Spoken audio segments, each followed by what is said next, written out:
thanks for being here. As a philosopher, I see it as my task to question everything, and I'd also like to question this particular gathering. And the conclusion of this talk will be that you should enjoy today. It's nice to be here. It's nice to learn from all those other minds. But sometimes in your life, do the opposite. Disconnect yourself from all those other people, seek the loneliness, and try to think for yourself instead of listening to all those other people. But I'd like to start with a personal story about when I was a kid. I was at school when I was, I think, 10 years old. And one day, me and my classmate got an exercise by the teacher. And she wrote a word on the blackboard, and the word was the Dutch word for holiday cabin, een vakantiehuisje in Dutch. And we, all children in class, had to construct words out of the letters in this word, holiday cabin. And we had 5 minutes for that. So I started writing down as many words as I could think of. You know, the word holiday, cabin, naturally, or cab, or in, or all those words that I could imagine. And I was writing them down rapidly, concentrating on my work. And after these 5 minutes, I had a huge list of words, and I thought I had a fair chance to win this contest in class. But then in the end, it appeared that we got only points for the words that no one else wrote down on his or her paper. So you only achieved credits for the words that you individually came up with without anyone in class finding that particular word. And actually, I got 0 points, since all the words that were on my list were also on the lists of my classmates. And there was only one guy in class who achieved 1 point. All the other kids got 0 points. And this guy was Mark, and Mark had on his sheet of paper only one word.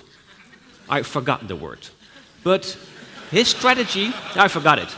But his strategy was completely opposite than mine. He was concentrating purely in himself, trying to find a special word. And he found one, and no one else did so. So he was the one winning this contest. I admired Mark for that. And I admire people like Mark, who can come up with ideas that no one else has. I admire such ideas, and I admire such people. What would happen if Mark had the ability to peek at our lists? What would happen if he, before he started his thinking process, would have had the ability to look at our lists? Would he come up with his special word? I think no. I think that would not happen. The fact that he was concentrating on himself, not looking and not peeking at our sheets, enabled him to develop his own special word. So now here you are, peeking at the ideas of other people, thereby disabling yourself getting your own ideas. Own ideas have a very special status in your life. I've experienced that myself. During writing my first book, I write books, and my first book was dealing with evolution. Evolution is a topic, that's covered by thousands of books already. And I was struggling with writing the book and the content in the book, and I needed concentration. So I went to a very small island before the coast of Norway, in a group called Lofoten. And it was during the summer, so it was 24 hours daylight continuously. I was there for a month, and I didn't see any darkness for a whole month. And I was concentrating on my work. On that island were hardly other people. There was no library. There was no internet. I was completely disconnected from the world. And my colleagues asked me, can you write a book without having access to an encyclopedia, a library, the internet, or whatever? Can you write a book? And I didn't know, so I tried. And I had to figure out everything in this book completely by myself. Actually, I had to reinvent this idea of evolution myself in order to be able to write this book. And naturally, I did not write a special book. There were no special new ideas in this book. Otherwise, I would have been a genius.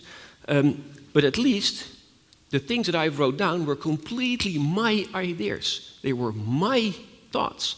And since then, I really understood evolution better than before by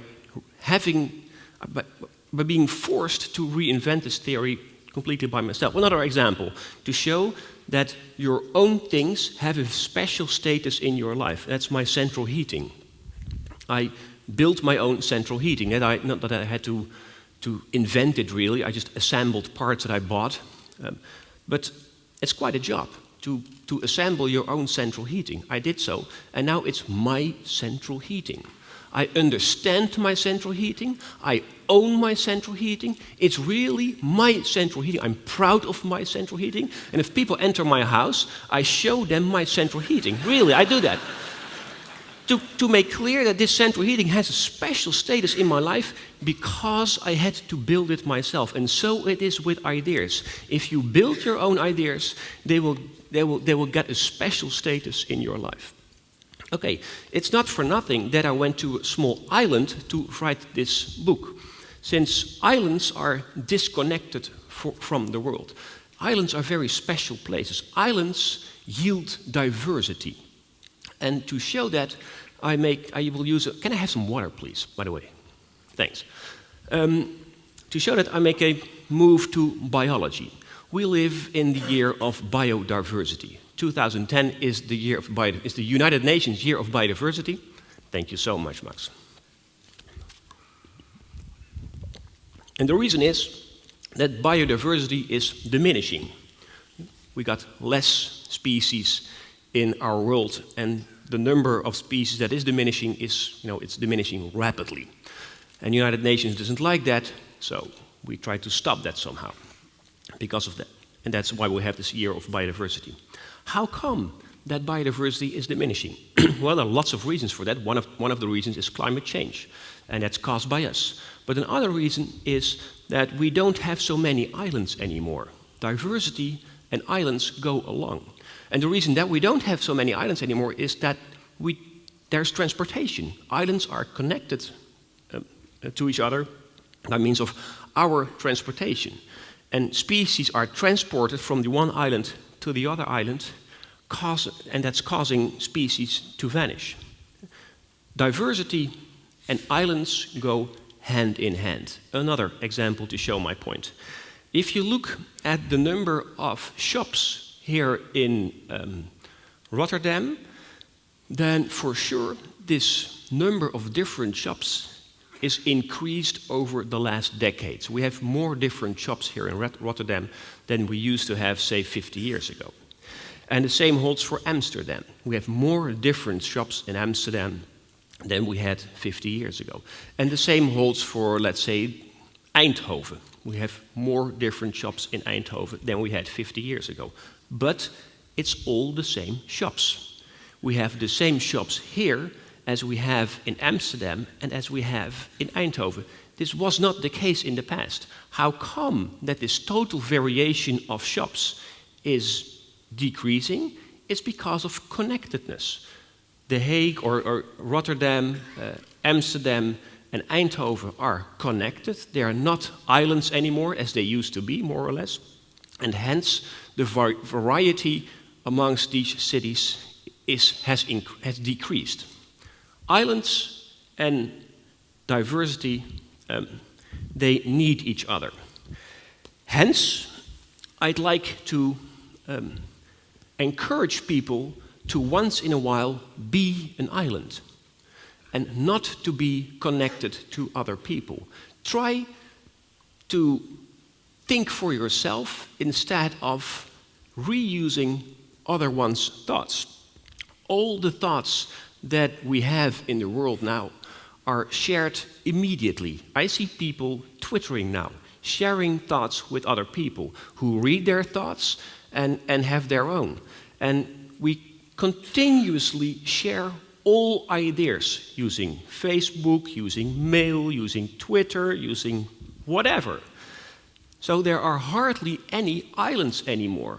Our minds are getting more and more and more connected, which causes less diversity in those minds, less ideas. And that is a shame, I think. But, can you say, isn't it so that using other one's ideas will create wisdom and will actually create more ideas? Yes, that's true. And there is this famous phrase by Isaac Newton. Newton said, "I am a dwarf standing on the shoulders of giants." And that's indeed a fact. He used the ideas of other people to come up with his own ideas. Isaac Newton is the famous physicist. So he was using the ideas of other people to get his own ideas. But Newton explicitly gave himself the opportunity to become an island once in a while. And he was a weird guy who was not connected sometimes to the rest of the world and was focusing completely on himself and having his own strange thoughts. Would he not have done that, he would not have had his special own thoughts. So yes, it is true that you should use the ideas of other people. It's helpful, it's good for you. But it's also true that you sometimes should disconnect yourself from those other people and make your own ideas. So that's why I have this plea. I like special ideas. I like this guy in my class when I was 10 years old, Mark, who had the ability to have his special ideas, a word in his case. I like people who enable themselves to have special ideas. And I think that we need such people. I don't know why we need such people, but I think we need such people, people who have special ideas that no one else has. But in order to get those ideas, you need to disconnect yourself once in a while and to really just think for yourself. Because of 3 reasons. 1, it's fun. It's just fun to concentrate on your own ideas and enable yourself to go to an island for a week or so and just think for yourself without any connection to the rest of the world. It's really fun. Second, the ideas that you will get will be your ideas. And they will have a very special status in your lives. Maybe they are not new ideas. You know, they are ideas that anyone could have had, probably. You are not a genius like me. But they will be your ideas, and it's cool. Such ideas have a very special status in your lives. And thirdly, by doing so, you enable yourself to at least come up with a special idea. You never know, but only if you once in a while disconnect yourself from the rest of the ideas and really try it for yourself, only then you enable yourself to come up with something completely novel and special. And I think we need such ideas, and such ideas are cool. So, to conclude this talk, I would say, or I would encourage you to dare to be an island once in a while. Dare to be an island and think for yourself. And something completely different is hopefully you. Cheers.